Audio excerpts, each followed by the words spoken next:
Hey guys, hope you're having a good day. In this video, we're going to be discussing Anakin Skywalker's turn to the dark side. Anakin had an incredibly tough life, from losing his master, to his mother, to his Padawan, and so on. This video is going to be 10 things that we believe would have prevented his downfall. Obviously we can't cover every last event that caused his turn to the dark side, but we believe we've come up with a comprehensive list. Comment down below which one of these changes would have had the best impact on Anakin remaining a Jedi. Hope you enjoy. Let's get into it. The first thing that we believe would have changed Anakin's path is if Qui-Gon lived to remain a valuable teacher and master to Anakin. Qui-Gon would have understood Anakin's emotions, and he could have related to him more than anyone else about not always agreeing with what the Jedi Council says and does. He would have been more of a father figure mentor to Anakin, rather than like a brother with Obi-Wan. Qui-Gon was the first one to believe that Anakin was the chosen one, so he could have better guided him on his path to fulfilling the prophecy. The next event on our list is Shmi Skywalker surviving her kidnapping by the Sand People. When Anakin left with Qui-Gon at the age of 9, he made a promise to his mother that he would return to Tatooine and free her. When he was unable to do so, Anakin became enraged and for the first time allowed the dark side into his mind. We can see this emotional trauma that her death caused in later Star Wars, as he's terrified of losing his Padawan Ahsoka, his brother Obi-Wan, or his wife Padme. If his mother had lived, Anakin would have been extremely more emotionally stable and balanced, leading him on a much later path. Alright, next up we have if Ahsoka Tano stayed with the Jedi Order and remained Anakin's Padawan. Ahsoka was the closest to Anakin during the Clone Wars, along with Obi-Wan being like a little sister. Ahsoka was much like Anakin in the way that she didn't fully agree with the Jedi, and she was often reckless like her master. She could have helped him deal with some of the temptations Anakin felt, as she has battled those same emotions in her own life. He had already lost Qui-Gon and his mother, so losing what felt like a sister pushed him closer to the edge. The fourth event that would have saved Anakin from turning to the dark side is Fives living to tell him the plot of Order 66.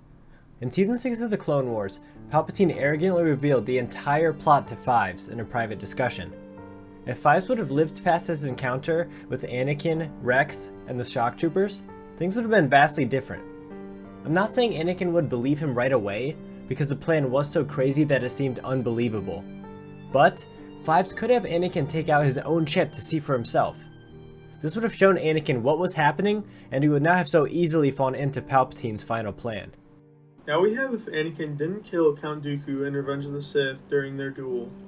When Anakin disarmed him, Dooku looked shocked and like he wanted to say something to Anakin, because of course he knew Palpatine's plot to destroy the Jedi from the inside. If Anakin didn't give in to Palpatine's order to kill Dooku, then he could have taken him back to the Jedi Council for questioning, where Dooku could have revealed Palpatine as the Sith Lord.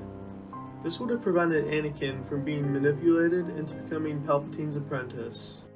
Moving forward, we believe the Jedi Council is at least partially at fault for Anakin's fall to the dark side. They knew he was an emotional and passionate Jedi, and instead of finding ways to help him with his feelings, they thought best for him to bottle them up and keep them inside. I realize that the Jedi Code aims to dismiss emotion, but with Anakin and all that he had gone through in his life, this was impossible. To add to this, we think that the Council granting Anakin the rank of Master would have kept him on the right path. This would show to them that he was trusted by those who he looked up to, and give Palpatine less material to sway Anakin away from the Jedi. The Council made it easy for Palpatine by dismissing Anakin's emotions and showing that they clearly did not trust him. Our next event is if Anakin didn't have dreams of Padme dying in childbirth.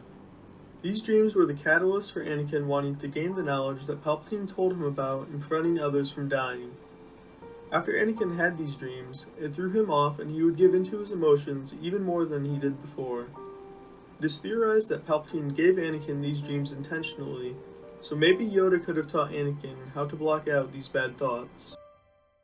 Next, at number 8, we believe if Mace Windu brought Anakin to arrest the Chancellor, he would not have joined with Sidious. In Episode 3, when Anakin arrives to see a vexed Mace Windu aiming his lightsaber at a defenseless Palpatine, he immediately thinks to help his old friend. If Anakin had been there to see the several Jedi that Palpatine had previously slaughtered, he would have agreed with Mace Windu that Palpatine needed to be destroyed. This also would have gained Mace Windu's trust, and Anakin would have become a master shortly after the defeat of Sidious. This alternative would have not only led to the defeat of the Sith Lord, but it also would have led to Anakin being in high standing with Windu and the rest of the Council. Next, we believe if Mace Windu trained Anakin, this could have changed everything. Mace arguably trusted Anakin the least, so if he trained him and formed a relationship with him, this could have given Anakin more trust and confidence in the Jedi Council. Also, Mace knew how to use the Darkside and channel it by reflecting it back onto his enemies in battle. If Mace taught this to Anakin, it likely would have allowed Anakin to gain control over his temptation to use the dark side of the Force. Our last event that would have changed Anakin's fate is him going along with Obi-Wan to kill Grievous on Utapau. This is because Palpatine would have not been able to fully turn Anakin if he had been with Obi-Wan instead of alone in Coruscant. Killing Grievous would have ended the war if not for the execution of Order 66, so if Anakin and Obi-Wan were together for this, Palpatine would have missed his window to strike. Yes, Palpatine could have spoken to him another time, but there's no moment where Obi-Wan was this distant and occupied as when he went to Utapau. Anakin and Obi-Wan went together on countless missions as master and apprentice, and we believe them going together on this one mission would have dramatically changed the course of the future. Alright guys, we hope you enjoyed this video.